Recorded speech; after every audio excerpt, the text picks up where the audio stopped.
며칠 동안 시장이 계속 안 좋았는데 갑자기 분위기가 확 바뀌었습니다. 드디어 반등의 신호가 보이는 걸까요?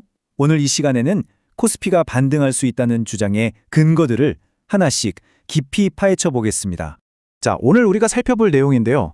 우선 시장 분위기가 왜 이렇게 좋아졌는지 먼저 짚어보고요. 그 배경에 있는 지정학적 갈등 완화 신호를 분석해 볼 겁니다. 그리고 여전히 존재하는 에너지 시장의 위험 요소를 살펴본 뒤에 이 모든 게 우리나라 LNG 수급과 반도체 산업에 진짜 어떤 영향을 주는지 파헤쳐 보겠습니다. 마지막으로, 그래서 코스피는 어떻게 될 건지 정리해 드릴게요. 네, 첫 번째 이야기입니다. 시장이 상생세로 돌아섰다는 건데요. 최근에 정말 힘든 시간을 보냈는데 미국 시장이 강력한 회복 신호를 보내고 있습니다. 아시겠지만 보통 이게 우리나라 코스피에도 좋은 소식이 되거든요. 보세요. 나스닥이 무려 1.4%나 올랐고요. S&P 500이랑 다우존스까지 주요 지수들이 전부 푸른불을 밝혔습니다. 투자자분들께는 정말 오랜만에 보는 반가운 광경이죠. 근데 더 흥미로운 건요. 바로 기술주, 그중에서도 반도체 주식들이 이 상승을 이끌고 있다는 점이에요. 마이크론이 저렇게 잘 나가주니까 이거 삼성전자랑 하이닉스도 드디어 반등하는 거 아니야? 이런 기대감이 생기는 거죠. 그리고 또 하나의 아주 중요한 신호가 있습니다. 바로 유가입니다. 한때 배럴당 84달러까지 치솟던 브렌트유가 81달러 선에서 안정을 찾았어요. 이게 뭘 의미하냐면 시장의 가장 큰 걱정거리였던 지정학적 리스크가 좀 수그러드는 거 아니냐, 이런 신호로 받아들여지고 있는 겁니다. 자, 그럼 도대체 무슨 일이 있었길래 시장이 이렇게 갑자기 낙관적으로 변한 걸까요? 그 이유를 한번 파고 들어보죠. 네, 두 번째 주제, 갈등 완화 신호입니다. 이 낙관론의 가장 큰 이유는 바로 미국과 이란 사이에서 들려오는 긍정적인 소식 때문입니다. 뉴욕타임스에서 굉장히 흥미로운 보도가 나왔습니다. 물론 공식적으로는 부인했지만 이란이 자국 지도부의 안전을 보장받는 대신에 핵이랑 미사일 프로그램을 중단하겠다, 이런 내용의 비밀 협상이 있었다는 거예요. 이런 분위기에 기름을 부은 게 바로 피트 헤그세스 미 국방장관의 발언입니다. 전쟁이 길어야 8주, 어쩌면 더 빨리 끝날 수도 있다. 굉장히 구체적인 기간을 언급했죠. 시장은 바로 이 종전 시나리오에 환호한 겁니다. 헤그세스 장관이 이렇게 자신하는 데는 이유가 있습니다. 이란의 군사력을 평가해보니까 고위 지휘부는 거의 소통 불능 상태에 빠졌고 공군이랑 해군은 사실상 괴멸됐다고 보고 있고요. 공격 능력도 크게 떨어졌고 미사일이나 드론 같은 것도 며칠 쓸 분량밖에 안 남았다는 겁니다. 한마디로 전쟁을 더 끌고 갈 힘이 없다는 거죠. 자, 그런데 이게 과연 마냥 좋은 소식이기만 할까요? 너무 샴페인을 일찍 터뜨리는 건 아닐까요? 여전히 현실에 남아있는 문제점들도 한번 짚어봐야 합니다. 네, 그래서 세 번째로 볼 게 바로 에너지 시장의 역풍입니다. 아무리 분위기가 좋아져도 현장에서의 리스크는 여전하거든요. 지금 당장 현실을 보면 호르무즈 해협은 사실상 막혀 있고요.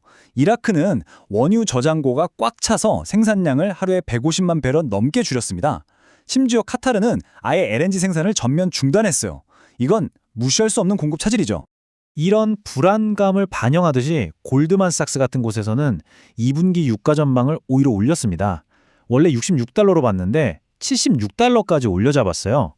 당분간은 유가가 계속 비쌀 거다, 이렇게 보고 있는 거죠. 자, 이제 가장 중요한 부분입니다. 바로 한국과의 연결고리인데요. 이 모든 국제 정세가 과연 우리나라 반도체 대장주들에게는 어떤 영향을 미치는지, 이게 핵심이겠죠. 최근에 삼성전자, 하이닉스 주가가 왜 그렇게 빠졌을까요?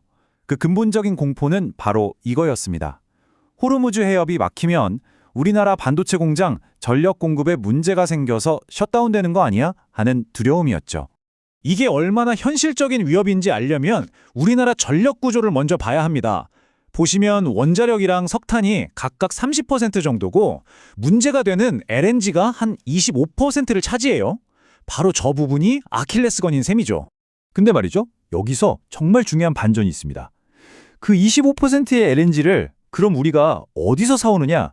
이걸 뜯어봤더니 와, 80%가 호주나 미국처럼 호르무즈 해협이랑 아예 상관없는 곳에서 들어오더라고요.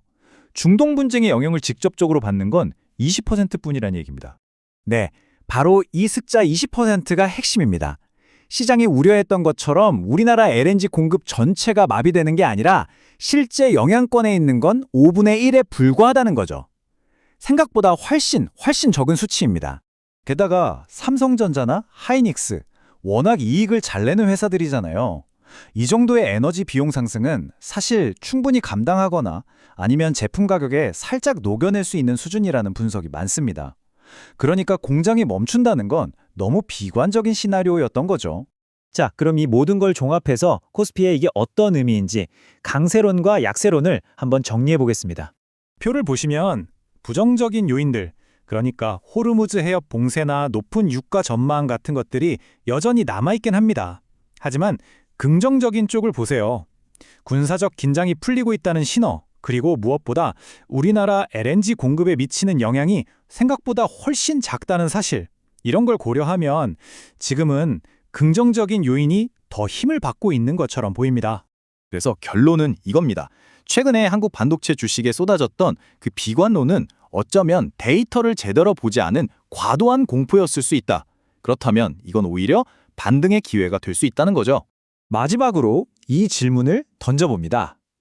시장은 지금 전쟁이 곧 끝날 거라는 아주 낙관적인 시나리오를 가격에 반영하고 있거든요. 과연 시장의 예상이 맞을까요? 물론 지정학적 변수라는 건 누구도 100% 예측할 수 없다는 점, 이건 꼭 기억해 두셔야겠습니다.